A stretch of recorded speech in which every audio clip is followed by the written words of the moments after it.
Long before the MCU gave us the Winter Soldier, master storytellers Ed Brubaker and Steve Epting brought back Bucky, Captain America's long thought dead sidekick. Only he's not who we remember him as. Now he's a brainwashed, deadly assassin. This all takes place in Captain America by Ed Brubaker, Volume 1. If you love the MCU version of this, you have to read the source material.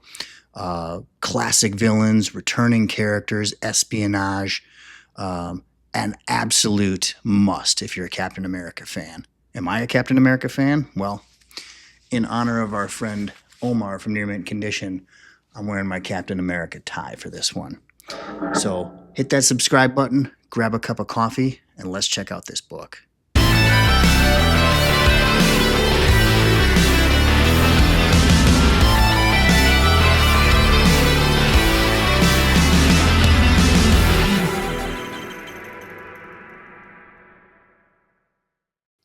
So here it is, Captain America by Ed Brubaker, art by Steve Epting. This is Volume 1. We get a lot of time to spend with Captain America and the Winter Soldier before we get into the Civil War stuff. And then it's going to end on a bit of a spoiler for the title of Book 2. But before we crack this open, let's take the dust jacket off because we are not animals here. All right, dust jacket removed. This book has a really cool wraparound cover, I thought. Let's take a look.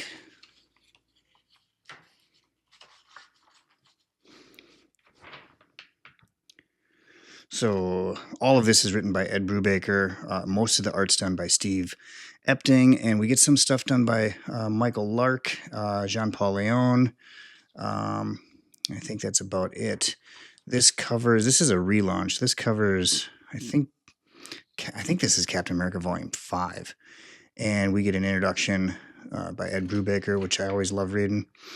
But before we're introduced to the Winter Soldier, we're introduced to, well, not introduced, but brought back to some villains. And one of them, of course, is the Red Skull, Captain America's #1 villain. And he's working with this Russian guy named Alexander Lukin. And Alexander Lukin is in charge of Lukin Industries, and they're going to be involved with Roxxon, basically just an evil corporation in the Marvel Universe. But we get a really cool backstory on Red Skull, and Red Skull's looking for something. And you can kind of see it here if my light wasn't in the way. It's the Winter Soldier, and he wants some weapons and things that Alexander Lukin has, but Lukin is not ready to give up the Winter Soldier. So something happens here. We're brought back to a classic item, the Cosmic Cube, but this one is cracked. But it is back in the hands of the Red Skull, and that can't be good news. He's traditionally had bad ideas with powerful weapons. Like the MCU, we get a lot of Sharon Carter in this story, and it's really cool stuff. She's kind of scolding Captain America. He was a little rough on some bad guys that he was taking down. Steve Epting's art is just phenomenal in this run. I absolutely love it. Something's going to happen to the Red Skull, though. He's going to be, well, spoiler alert, presumed dead. I will say presumed dead because this is comic books, and you know how this all works out. He will be back later, but Captain America's going to be on the hunt for his killer. Who killed the Red Skull? So at this time in comics, this takes place almost directly after Brian Michael Bendis' Avengers Disassembled, but before the new Avengers assemble most of this book. And at this point, Nick Fury is still in the picture. He has not disappeared from the scene yet. And they're trying to figure out, is this actually the Red Skull? So Captain America and Sharon Carter are going to chase down some leads. This book really helped modernize Captain America for the 2000s.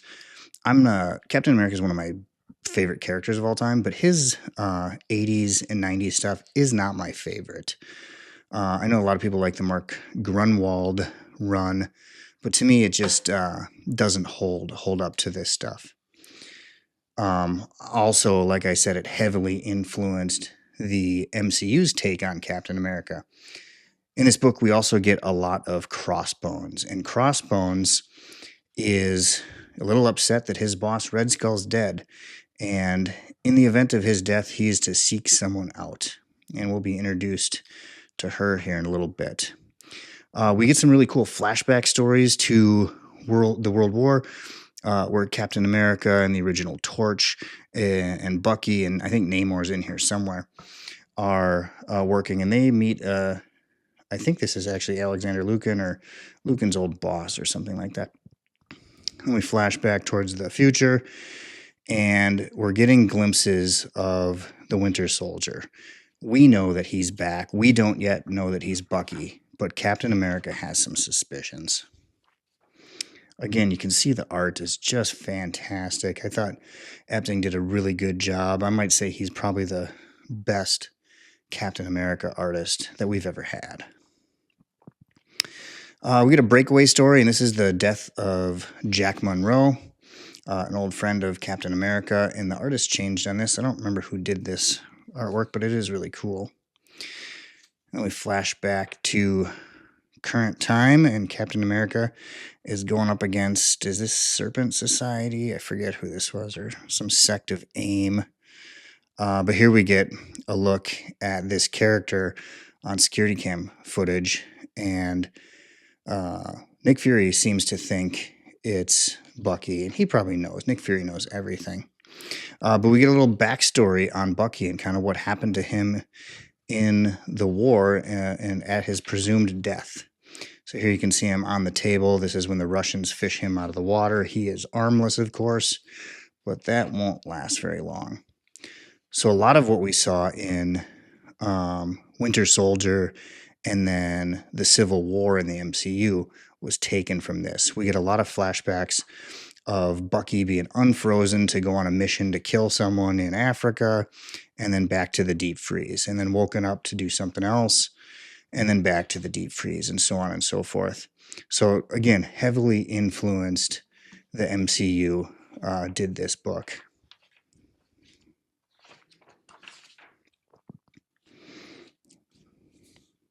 This issue we get Captain America is given some files.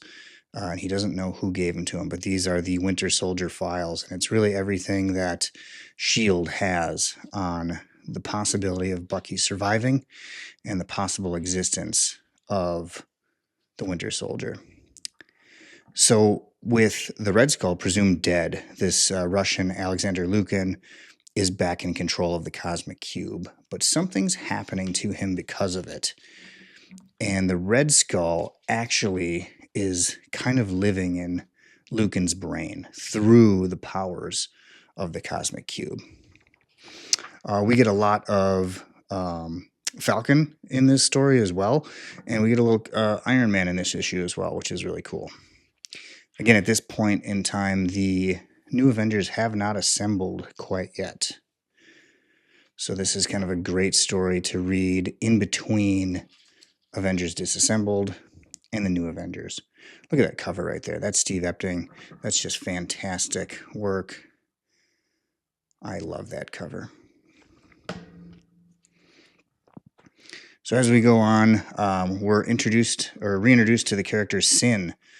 Crossbones is awakening Sin, who kind of forgot who she was. Sin is the daughter, or one of the daughters, one of the children of Red Skull. And Crossbones has to not so kindly remind her of who she is, because she's kind of, I don't want to say brainwashed, but like that part of her has been burnt out of her. And now Crossbones and Sin are going to go on a bit of a murder rampage, and Captain America is going to have to intervene. But like I said, this really modernized the character. You know, Captain America through the 90s was not the greatest read, I think. Personally, I know a lot of people liked it, but this is really where Captain America picks up.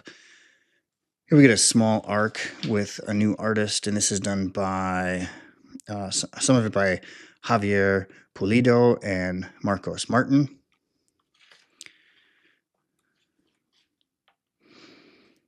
We get some more backstory on Red Skull and some historical stuff on him. Oh, this arc was really cool. This is really kind of throwback stuff, kind of gearing you up for a return of Bucky.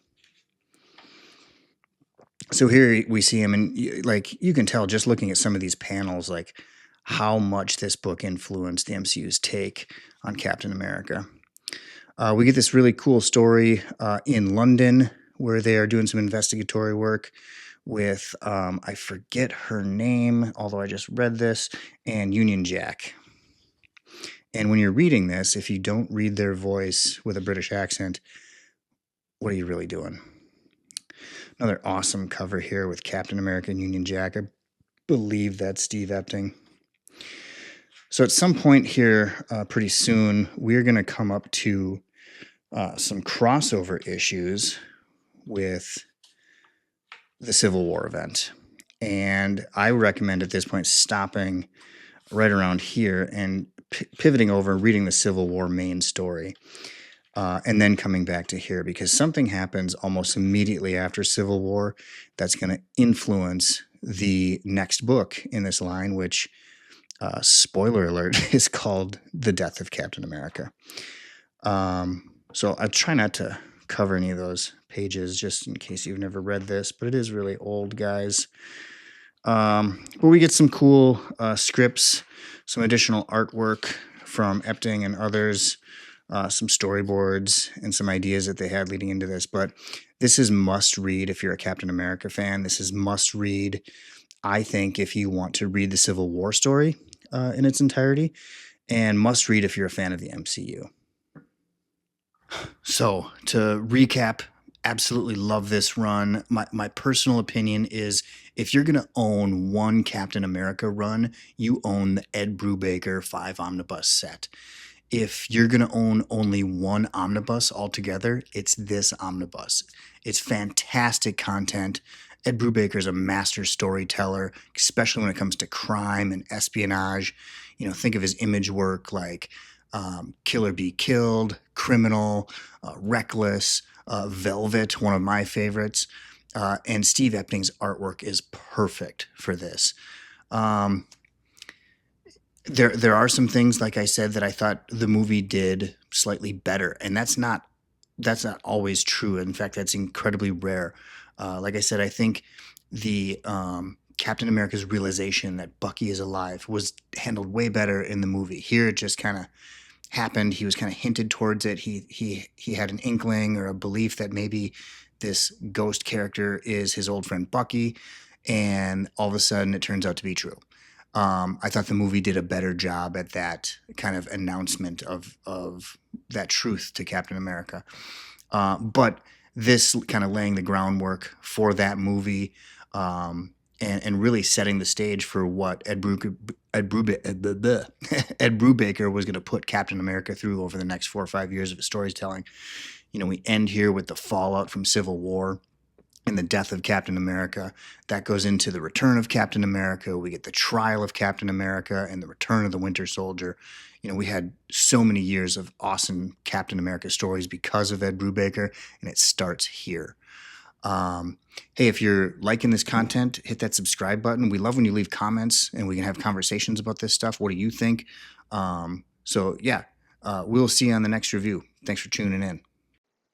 Hey, Omnibuds! Be sure to check out the Omnibuds Cafe merchandise store where you can buy mugs, t-shirts, stickers. We're using earnings to buy equipment for YouTube and to fund more giveaways. Who doesn't like giveaways? So click the link in the description and start shopping.